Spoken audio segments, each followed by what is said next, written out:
Here's what the media won't tell you. The NRA has fought for 20 years to put the records of those adjudicated mentally incompetent into the National Instant Check System. And until the politicians demand that they are submitted, killers who are legally prohibited from owning firearms will walk into gun stores and pass every background check they take.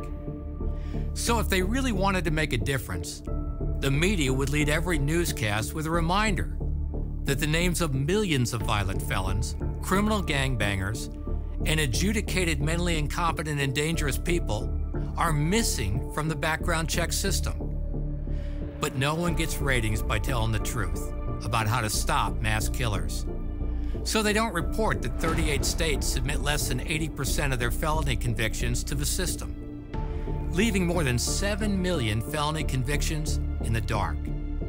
They don't tell you the truth. Instead, the only thing the average American has heard about background checks is the absolute fallacy that what we need is more. The system is only as good as the records within it, and the records only get submitted if the politicians demand it.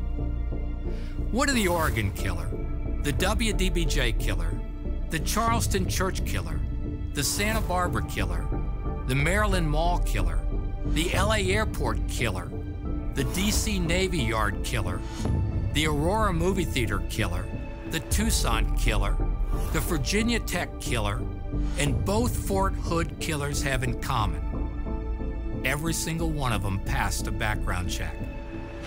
If you cast a net and the fish swim through the holes, you don't need a bigger net, you need tighter holes.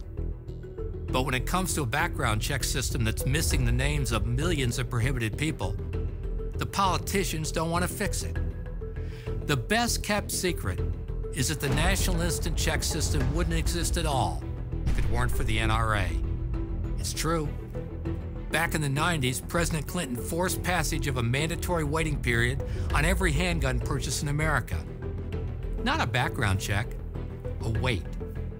But NRA said as soon as the technology was available, their wait had to be replaced by an instant background check done by the dealer at the point of sale. NRA supported it, NRA got the votes, and NRA got it passed.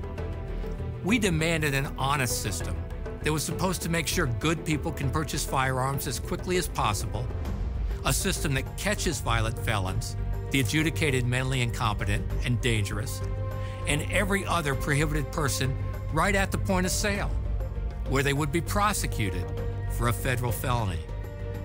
But they aren't.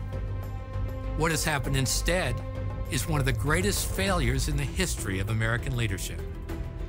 In 2010, roughly 80,000 prohibited people committed a felony by trying to buy a gun. Just 44 were prosecuted for it. Does that sound like a good number to anybody?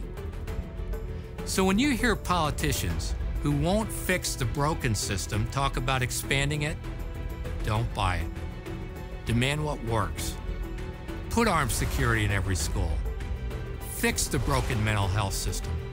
Enforce the federal gun laws against every criminal thug on the street. Prosecute dangerous people when they show up to buy a gun. And for God's sake, put every prohibited person into the system. That's what common sense gun laws look like.